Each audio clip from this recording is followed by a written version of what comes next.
Bab 38. Pernikahan itu bukan atas keinginanku. Itu hanya syarat dari Naura yang harus aku penuhi.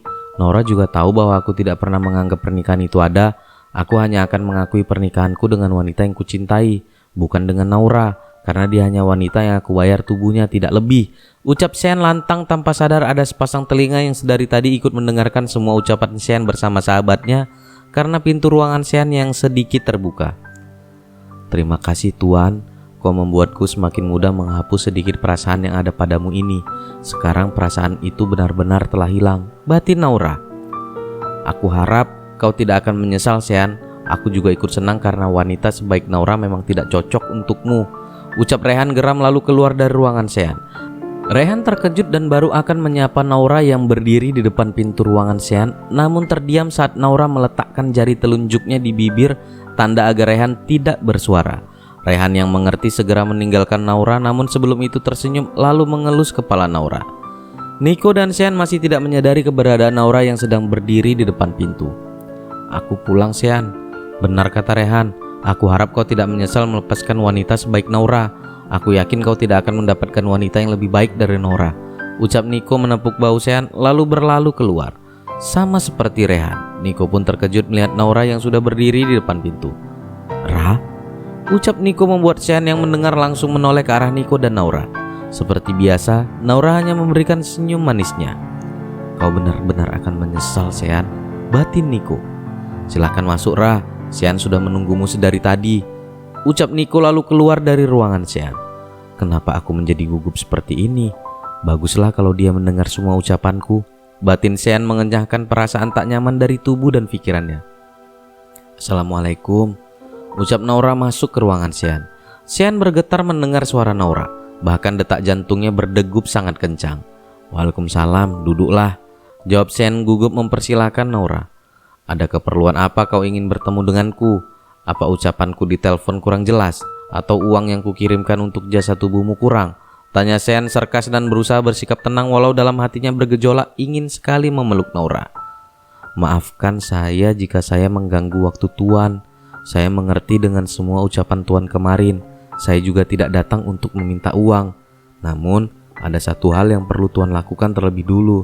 Setelah itu saya berjanji tidak akan pernah mengusik Tuan lagi. Bahkan jika tidak sengaja bertemu pun saya tidak akan menyapa Tuan. Setelah ini kita bisa kembali seperti di saat kita sama-sama tidak saling mengenal. Ucap Naura tegas namun tetap lembut. Sean yang mendengar ucapan Naura menjadi gelagapan. Entahlah, lagi-lagi semua yang keluar dari bibirnya tidak sesuai dengan hatinya. Sean merasa sangat tidak nyaman dengan situasi ini. Katakan apa yang harus aku lakukan. Cepatlah, aku muak berlama-lama denganmu. Ucap Sean kembali menyakiti Naura dengan kata-katanya. Namun dibalik itu semua, tahukah Naura bahwa Sean juga merasa terluka dengan ucapannya sendiri. Naura kembali tersenyum sebelum menjawab ucapan Sean. Tolong Tuan talak saya sekarang juga. Sean merasa nyawanya keluar dari tubuhnya saat mendengar ucapan Naura. Sean merasa lemas serta nyeri teramat nyeri di dadanya. Sean merasa tidak sanggup untuk mengucapkan kata yang diminta Naura tersebut. Lagi-lagi Sean berusaha menyangkal perasaannya. Untuk apa aku mentalakmu? Kata-kata talak hanya berlaku untuk pasangan suami istri. Dan kau bukan siapa-siapaku. Aku tidak pernah menganggap kau istriku. Jangan kau jadikan pernikahan palsu ini alasan untuk tidak berpisah denganku. Aku sangat mengerti trik murahan yang kau mainkan ini, Nona Naura. Ucap Sean dingin dengan senyum liciknya menjatuhkan Naura. Sean lebih memilih berkata seperti itu daripada mengucapkan talak untuk Naura, karena memang Sean merasa tidak ingin mentalak Naura. Namun sadarkah Sean bahwa ucapannya tersebut lebih jelas dan sakit daripada ucapan talak yang diharapkan Naura? Terserah bagaimana Anda menilai saya. Saya anggap semua ucapan Anda lebih dari talak buat saya. Jadi untuk terakhir kalinya saya ucapkan terima kasih untuk kebaikan Anda selama ini kepada keluarga saya. Saya berharap baik di kehidupan ini atau kehidupan berikutnya kita tidak akan bertemu lagi. Assalamualaikum. Ucap Naura lalu keluar dari kantor Sean. Bab 39. Nah, maafkan aku. Aku mencintaimu.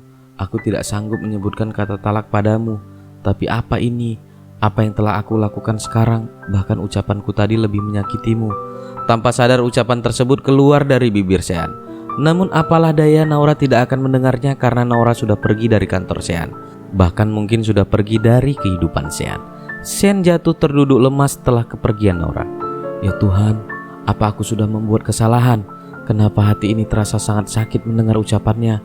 Kenapa kau biarkan aku menyakitinya jika benar aku mulai mencintainya Tuhan? Kenapa kau biarkan aku menjadi pria brengsek seperti ini? Tahukah kau Nah, bahwa setiap kali aku menyakitimu, akulah yang lebih merasa sakit di hatiku Nah. Apa yang sebenarnya terjadi? Kenapa semuanya jadi seperti ini? Batin Sean menangis. Untuk pertama kalinya seorang Sean, pria yang tidak pernah menangis ini akhirnya untuk pertama kalinya menangis karena wanita. Sean bangkit berjalan gontai menuju sudut ruangan kantornya, mengambil minuman beralkohol yang berjejer di rak sudut ruangan tersebut, mencoba menenangkan pikirannya yang kacau dengan minum minuman beralkohol. Sean duduk di kursi layaknya kursi di sebuah bar.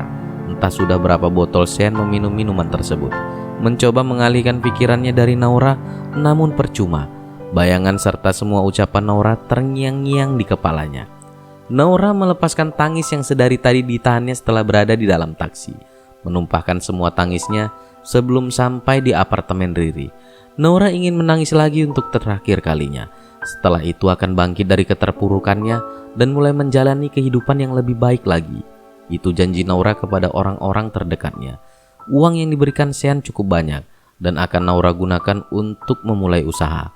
Naura tidak ingin menganggap uang pemberian Sean adalah uang bayaran atas tubuhnya, karena itu akan menyakiti harga dirinya. Namun Naura menganggap uang dari Sean adalah nafkah yang diberikan Sean selama menjadi istri Sean. Taksi yang ditumpangi Naura sudah berhenti tepat di sebuah gedung yang menjulang tinggi. Setelah membayar ongkos taksi, Naura turun dan masuk ke dalam gedung tersebut. Ting nong.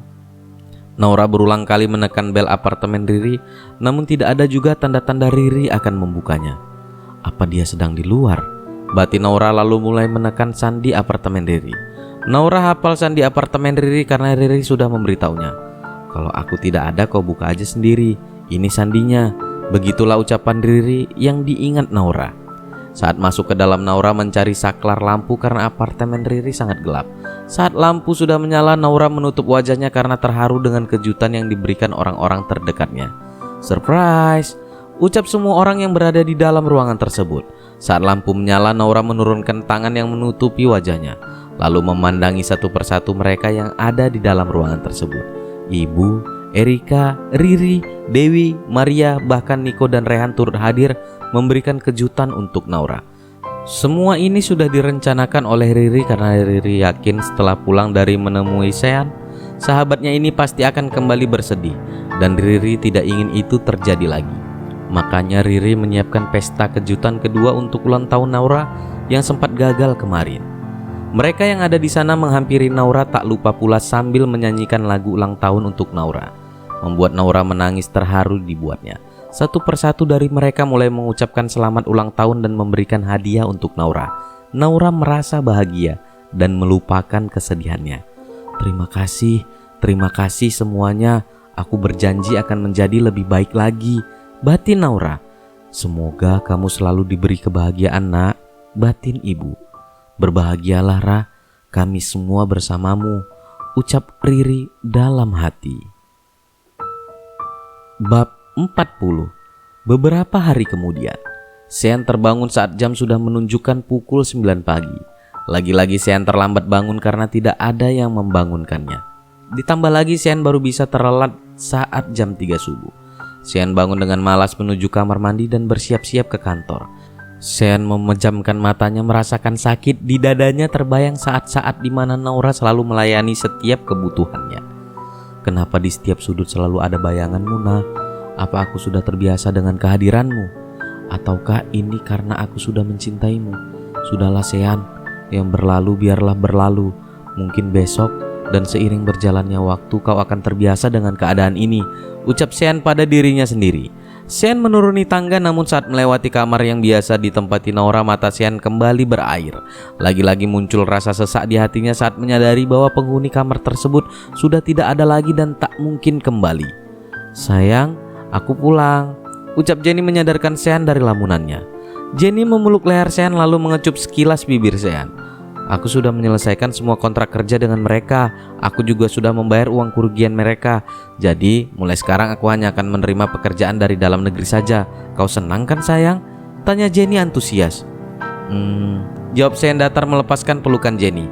Kau pasti lelah, jadi istirahatlah. Aku pergi dulu, aku sudah terlambat, ucap Sean, meninggalkan Jenny tanpa menunggu jawaban Jenny, sehingga membuat Jenny menjadi kesal dengan sikap Sean.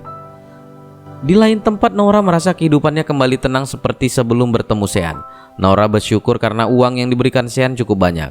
Naura bukan munafik. Naura tidak seperti beberapa wanita lainnya akan mengembalikan uang yang diberikan oleh orang yang dibencinya, karena Naura menyadari dia membutuhkan uang tersebut. Bu, kira-kira ada nggak ya yang jual toko yang nggak terlalu mahal tapi tempatnya strategis? Tanya Naura menghampiri Ibu dan Erika yang sedang menonton TV. Kakak cari toko buat apa? Kakak lagi banyak uang ya? Tanya Erika menggoda Naura. Naura hanya tersenyum menanggapi ucapan adiknya.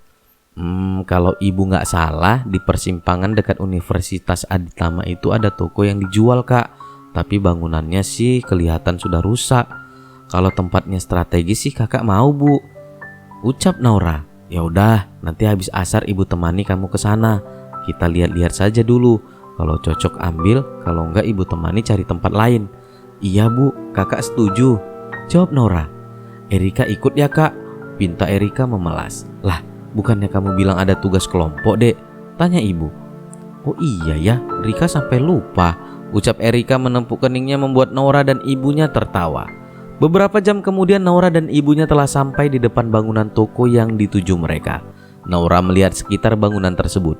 Menurut Naura lokasinya sangat bagus karena dekat dengan universitas dan beberapa perkantoran juga. Memang bangunan tersebut terlihat sudah sangat tidak terawat. Namun halamannya dan sisa tanah bagian belakang bangunan tersebut cukup luas yang menjadi daya tarik bagi Naura. Bagaimana, Kak? Tanya ibu.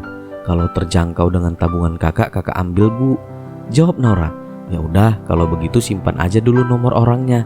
Jadi besok kita tinggal ketemuan sama pemiliknya, ucap ibu menunjuk pada spanduk yang ditempel di toko tersebut.